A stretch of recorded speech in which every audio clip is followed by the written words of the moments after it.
All right, everybody. I have something very fun to talk about today. Um, this what appears to be a antique scroll saw. It was probably allegedly built in between 1930 and 1940. As you can tell by the condition of it, it looks very, very old. Upon further inspection, when you look at some of the fasteners, you know, square fasteners were used in olden days. There's one there. There's one there. There's one there.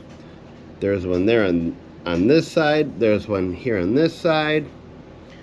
But they used some modern hex cap fasteners here, here, here, and here. We will not make a video about it operating today because when you look at the cord, obviously you can tell that that's right there. When you look down the cord, there's some very, very old electrical tape. And when you look at the cord, it says Maytag.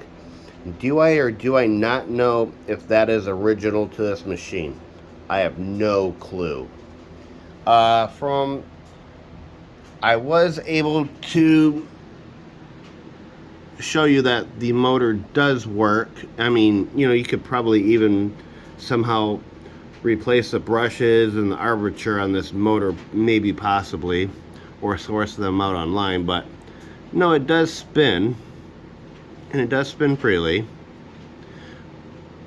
And the way that you would hook your blade up is that your blade would hook up to this spring style right here, and then the blade would hook up here. And the way that the blade is shaped, you can actually get them today for certain scroll saws and such, and they have a T-shank on them, and they just clip in there and clip in there. With that being said, somebody really did use this machine, and they used it quite a bit. When you look at it, on the other side of it, you can tell that there is some sort of damage. It looks like somebody actually cut something out. I mean, there's obviously no sort of switch there. Upon further inspection, it looks like there was some household trim that was installed right there. And then you look at the other side, it looks like it was installed right there. So that's a complete piece, and it's very old, and obviously it's splitted.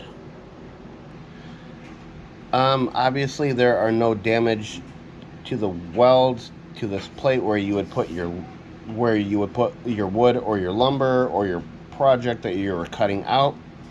But when we look here, and we look here again, it does look pretty damaged. I mean, you can even tell that this is probably the original plate for it, and it looks like the screws were pulled out. But then here you look at the bottom of the other side, and you can tell that these are old flathead screws. This plate overall looks very, very, very original. The unit was actually made by BB Brothers, and what it says is Little Cut Up, Seattle. And yeah, this machine came out of Seattle, and it says patent pending right there.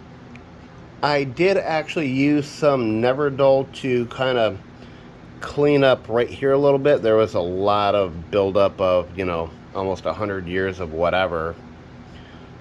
And I cleaned that up a little bit, and I'll probably clean that up a little bit more. And if you guys have never used Neverdull, I'm not endorsed by Neverdull, and I probably never will be. As a matter of fact, I might be very dull. But anyways, this is a great product if you're going to be working on some old metal projects. You can use this on brass. You can use this on marine hardware. I've used this many times on copper, automotive trim, silver hardware. Again, if you read the directions, it is a good product. This is one of my favorite products to use for older restorations of metal. And again, I am not endorsed by this company. And I've had this jar for a very, very long time.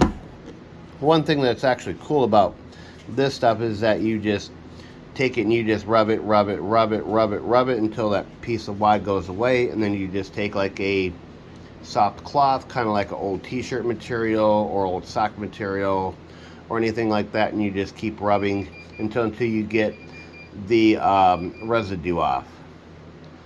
But yeah, this is a very, very cool unit. I would love to really make a video about it actually operating and probably cut a piece of wood with it. Like I said, I can still get blades for this thing today, even though it's made, you know, 1930s, 1940s. I would like to make a video about replacing the cord on it and putting a new cord on it, maybe probably screwing down a proper on and off switch, although I know that they may or may not take away from the value of it, but it really doesn't matter. I'm probably not going to sell it. It is a really cool machine, and I would like to get it up and running. With that being said, I hope you guys enjoyed the video. Drop a comment down below and let me know your thoughts, and have a good night. All right, bye.